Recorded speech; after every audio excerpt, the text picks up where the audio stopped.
આપીને યોગદાન આપ્યું છે, પણ ત્યારે દુઃખ અમને અત્યારે એટલા માટે થઈ રહેલું છે કે હું થોડા વખત પહેલા આ વિસ્તારમાં આવ્યો. મેં આ વિસ્તારની સિવિલ હોસ્પિટલ એટલે કે છોટાઉદેપુરની હોસ્પિટલની મુલાકાત લીધી. જાણો છો બધા, સમાચારમાં આવ્યું તો તમે જોયું હતું ને? હોસ્પિટલની મુલાકાત લીધી. આટલો મોટો જિલ્લો હોવા છતાં આદિવાસી વિસ્તાર હોવાના નાતે હોસ્પિટલમાં પ્રસૂતિ માટે ગાયનેક જગ્યા ખાલી, ગાયનેક ડોક્ટર ના મળે. આવી પરિસ્થિતિ આપણી છે. ગયા વર્ષે જ્યારે આ વિસ્તારમાં શાળા પ્રવેશોનો કાર્યક્રમ ચાલતો હતો, એક ધવલ પટેલ નામના ખાણ ખનીજ ગુજરાત સરકારના સચિવશ્રી આ વિસ્તારમાં આવ્યા. એમણે પણ સરકારને રિપોર્ટ કર્યો કે આ વિસ્તારમાં શિક્ષકો નથી, શાળાઓ નથી. હું થોડા વખત પહેલા આ વિસ્તારમાં મુલાકાતે હતો ત્યારે એક આદર્શ નિવાસી શાળાની મુલાકાતે ગયો. એ વિસ્તારમાં મુલાકાતે ગયો ત્યારે ત્યાં તમામ શિક્ષકો હિન્દી ભાષીના હતા. ત્યાંથી થોડા દૂર હું નીકળ્યો તો રસ્તામાં જે આપણી દીકરીઓ, આદિવાસી દીકરીઓ માટે જે સરસ્વતી સાધનાની શાળાની, સરસ્વતી સાધના યોજનાની જે સાયકલો હોય તે આવા ખેતરમાં કાટ ખાઈને પડી હતી. થોડા વખત પહેલા હું છોટાઉદેપુર ને કૌમટ આવ્યો હતો ત્યારે મારા ઘણા ખેડૂત આગેવાનો મને મળવા માટે આવ્યા હતા. એમણે કીધું કે સાહેબ, અમારી નદીમાં જ અમે ટ્રેક્ટર લઈને રેતી કાઢવા માટે ગયા હતા, અમારું ઘર બાંધવાનું છે, અમારા ટ્રેક્ટરો જમા કરી લીધા છે, અમને છોડાવી આપો. તો એક બાજુ હજારો ટન રેતી અહીંથી નીકળીને જતી હોય અને અમારા લોકો લેવા જતા હોય ત્યારે ટ્રેક્ટરો જમા કરી દેવામાં આવે. થોડા વખત પહેલા હું કૌવાટના તુરખેડા વિસ્તારમાં મુલાકાત માટે આવ્યો તો એક બેન પ્રસૂતિમાં હતી, સગર્ભા હતી અને પ્રસૂતિની પીડા થઈ અને એટલી પીડા થઈ તમે કલ્પના કરો કે રોડ નહીં હોવાના કારણે, 108 નહીં પહોંચવાના કારણે આપણી બેનનું રસ્તે મૃત્યુ થઈ ગયું. ત્યારે મેં કહેવા માંગુ છું કે આપણે મૂળ માલિક છે. આપણે દેશની આઝાદીમાં આપણા પૂર્વજો શહીદ થઈ ગયા, દેશના વિકાસમાં આપણે આટલું બધું આપ્યું, તો કેમ આ સરકારો આપણી સાથે આ અસમાનતા કરે છે? એનો પણ આપણે ચિંતન મનન કરવું પડશે અને આવનારા દિવસોમાં એના માટે પણ આપણે બધા એક થઈને અવાજ બનવું પડશે. આજે તમે બધા અલગ અલગ પાર્ટીઓમાં, અલગ અલગ ધર્મ સંપ્રદાયોમાં, અલગ અલગ સંગઠનોમાં આપણે બધા વેચાયેલા છે. આજે મોટા રાઠવા, નાના રાઠવા, ડામોર, ગામેઠી, બારિયા, વસાવા, ચૌધરી, ગામિત બધા આપણે એકબીજાને નજીક નથી આવતા, એકબીજા ભેગા નથી થતા. એટલા માટે જ આજે આદિવાસીઓનું રાજકીય ક્ષેત્રમાં કોઈ આપણું કોઈ સાંભળતું નથી.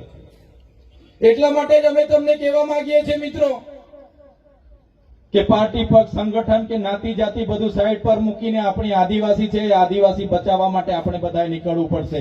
તૈયાર છો બધા?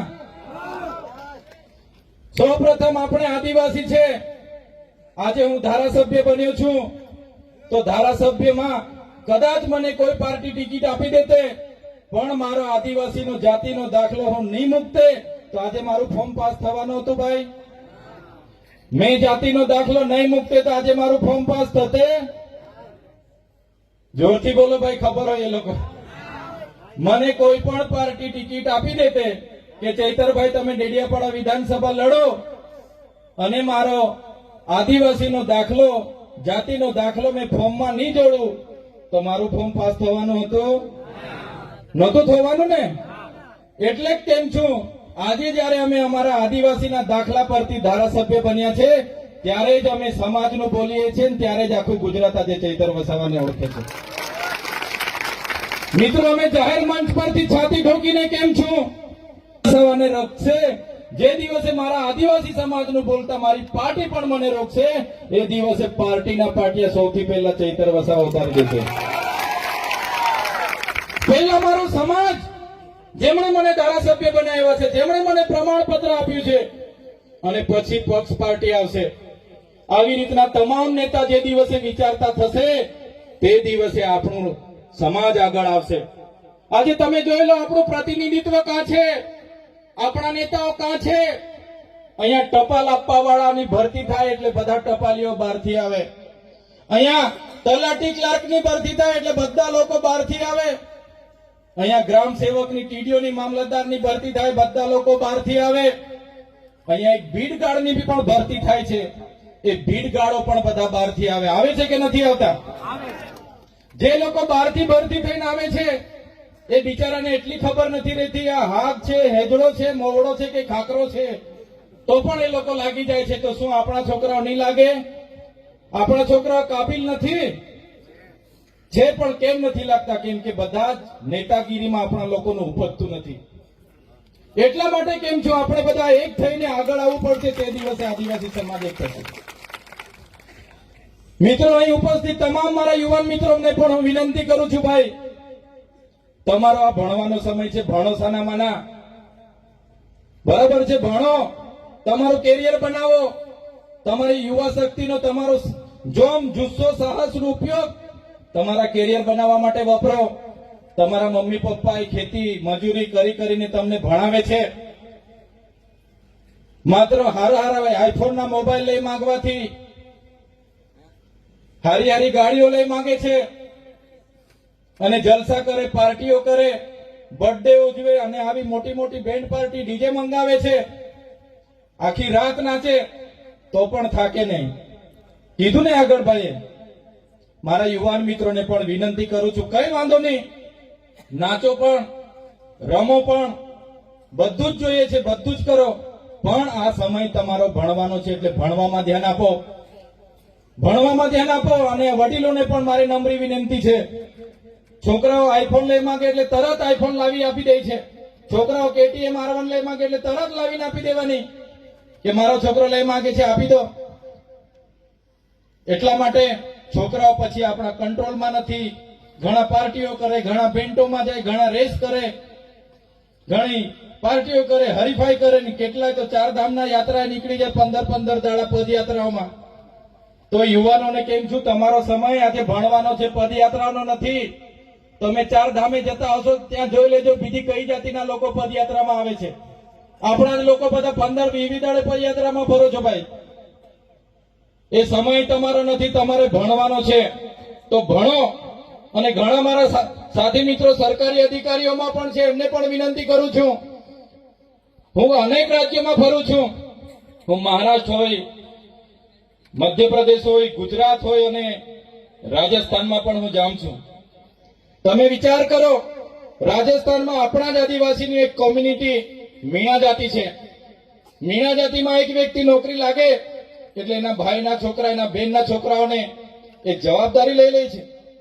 એના ભાઈના છોકરાની ફી પોતે ભરે, પોતાના રૂમ પર રાખે, ભણાવે છે. જ્યારે આપણામાંથી બધાને હું કહેતો નથી, કહેવાની વાત કડવી છે પણ ખોટું નહીં લગાડતા. જ્યારે આપણે, તમે હોય કે અમે હોય, આપણે નોકરી લાગી ગયા એટલે બેનના છોકરા શું કરે, ભાઈના છોકરા શું કરે, કાકાના પોયરા શું કરે, કોઈ આપણે ધ્યાન આપતા નથી. એટલા માટે જ રાઠવા હોય કે વસાવા હોય કે ચૌધરી હોય કે ગામિત હોય, આપણે મીણા કોમ્યુનિટી કરતા પાછળ છે. એટલા માટે જ હું કેમ છું, આપણા વિસ્તારમાં દારૂ, ડીજે અને દહેજ પર આપણે આવનારા દિવસોમાં લગામ લાવવું પડશે. એ જ આપણા સમાજની આવનારા દિવસોમાં આપણને પાછળ લઈ જવા માટેની કામ કરશે. કેમ અમારે અલગ ભીલ પ્રદેશની માંગ કરવી પડી? દેશ જ્યારે 5, 10 કે 20 વર્ષ નહીં, પણ દેશની આઝાદીના 78 વર્ષ થઈ ગયા અને 78 વર્ષ પછી પણ આ વિસ્તારમાં શિક્ષકો ના હોય, આ વિસ્તારની શાળાઓ માટે આંદોલન કરવું પડે, રસ્તાઓ માટે આંદોલન કરવું પડે, પીવાના પાણી માટે આંદોલન કરવું પડે, સિંચાઈના પાણી માટે આંદોલન કરવું પડે. ત્યારે હવેના સમયમાં આપણે લડેંગે, જીતેંગે, જિંદાબાદ, મુર્દાબાદ કરવાનું થતું નથી. જો આ સરકાર આદિવાસીઓની વિકાસ કરવા નહીં માંગશે તો આવનારા દિવસોમાં દેશનું 29મું રાજ્ય ભીલ પ્રદેશ અમે બનાવીને રહીશું. ભીલ પ્રદેશ બનાવીશું અમે, અને એની રાજધાની કેવડિયા રાખીશું. કેવડિયા અમે એટલા માટે રાખીશું કે કેવડિયામાં અમારું નર્મદાનું પાણી છે, ત્યાં અમારા વીજળી ઉત્પન્ન થાય છે, બાજુમાં છોટાઉદેપુરમાં રેતીની ખાણો છે, બાજુમાં લિગ્નાઇટની ખાણો છે, આંબા ડુંગરમાં યુરેનિયમની ખાણો છે.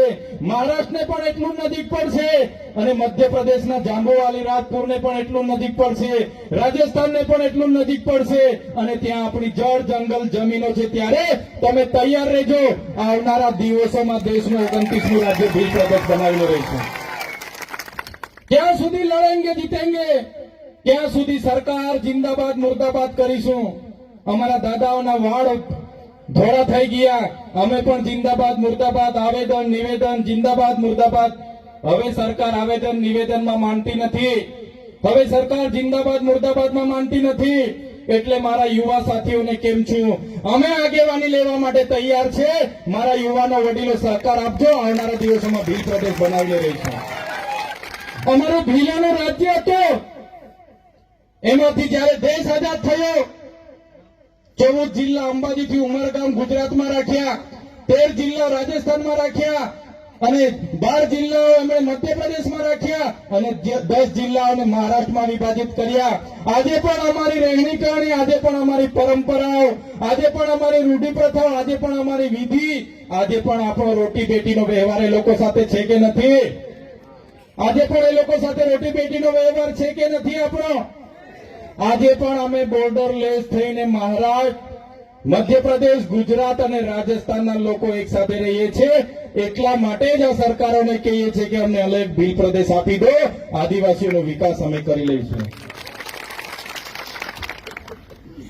આટલી મોટી રોયલ્ટી અમે સરકારમાં જમા કરતા હોય અને અમારા લોકો આજે પણ શિક્ષક માટે આંદોલન કરે, અમારા બાળકો માટે અમારા જેવા ધારાસભ્ય ધરણા પર બેસે અને જ્યારે પણ હાઈવેમાં જમીનો જોઈએ, જ્યારે પણ રેલવેમાં જમીનો જોઈએ, જ્યારે પણ નહેરોમાં જમીનો જોઈએ, મફતના ભાવે અમારા લોકોની જમીનો છીનવી લેવામાં આવે છે.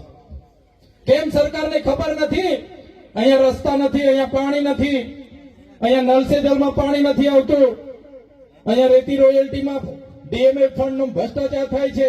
સરકારને બધું જ ખબર છે મિત્રો, પણ સરકાર આ કરવા માંગતી નથી. એટલે આજે દેશ અને ગુજરાતમાં આદિવાસીઓની પરિસ્થિતિ ખૂબ ખરાબ છે. રાજધાની કેવડિયા બનાવવાના છે, તમે તૈયાર થઈ જજો. આજે વડોદરામાંથી છોટાઉદેપુર છૂટું પડ્યું, આગળ તમને બધાને ફાયદો થયો કે ખોટ થઈ? આપણો વડોદરા જિલ્લો હતો, એમાંથી છોટાઉદેપુર છૂટો પડે તો આપણને બધાને ફાયદો થયો ને? આજે ભરૂચમાંથી નર્મદા છૂટું પડ્યું તો અમને ફાયદો થયો ને? તો આજે ગુજરાતમાંથી ભીલ પ્રદેશ છૂટું પડશે તો આપણને ફાયદો થવાનો છે કે નથી થવાનો? એટલા માટે જ અમે ભીલ પ્રદેશ માંગીએ છીએ. આજે અમેરિકા જેવા દેશમાં આપણા કરતા ઓછી વસ્તી છે, છતાંય તો 50 રાજ્ય છે. એટલા માટે સુચારુ વહીવટ થાય એના માટે આવનારા દિવસોમાં અહીંયા અમે ભીલ પ્રદેશ બનાવવા જઈ રહ્યા છે. મિત્રો, સરકારો ગરીબ કલ્યાણ મેળાઓ કરશે, નળ સે જલ લાવશે, પણ એમના મળતિયા માટે છે. આજ દિન સુધી આપણને નળમાંથી પાણી આવ્યું. ગરીબ કલ્યાણ મેળાઓમાં બોલાવશે, પાવડા ને ટીકમ ને ટગારા જ આજ દિન સુધી આપણને આપ્યા છે ને? ગરીબ કલ્યાણ મેળામાં આજ દિન સુધી આદિવાસીઓને પાવડા ટીકમ ને ટગારા જ આપ્યા છે. એટલા માટે કેમ છું, હવે પાવડા ટીકમ ટગારા પર અપેક્ષા નહીં રાખતા. હવે 5 કિલો ચોખા માટે લાઈનો પર ઉભો રહેવા માટે ટેવાવી દીધા છે. બેંકમાં લાઈનો, ચોખા માટે લાઈનો, દવાખાને લાઈન, મામલતદારમાં લાઈન, કલેક્ટરમાં લાઈન, ક્યાં સુધી લાઈન પર રહેવાનું છે? એટલા માટે જ આવનારા ભવિષ્યમાં તમને હું વિનંતી કરું છું, પક્ષ, પાર્ટી, ધર્મ, સંપ્રદાય, સંગઠનો બધા ઘરે મૂકીને એક થવું પડશે. વસાવા, રાઠવા, ગામેઠી, ચૌધરી, ડામોર, બારિયા, અંદર આપણે બધા લડાયા કરીએ છીએ. એ પણ આપણે ભૂલીને આવનારા ભવિષ્યમાં એક થશું તો જ આગળ વધીશું.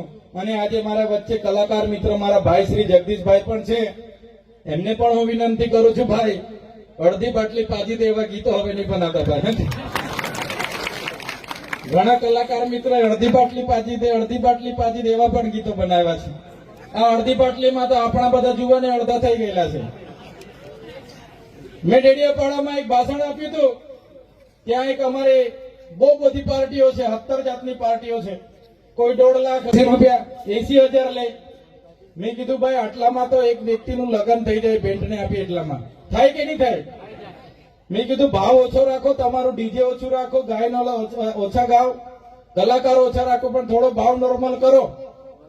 તો એ લોકોએ પાછા કોઈ સાંસદે આપ્યું કે ભાઈ ચૈતરભાઈ આ વિરોધ કરે છે. અલા ભાઈ મારો વિરોધ નથી, હું મારા ઘરે જેટલી વાર પ્રોગ્રામો થાય ઉર્વીબેનને પૂછી લીધો, દરેક પ્રોગ્રામમાં હું આદિવાસી કલાકારોને જ બોલાવું છું.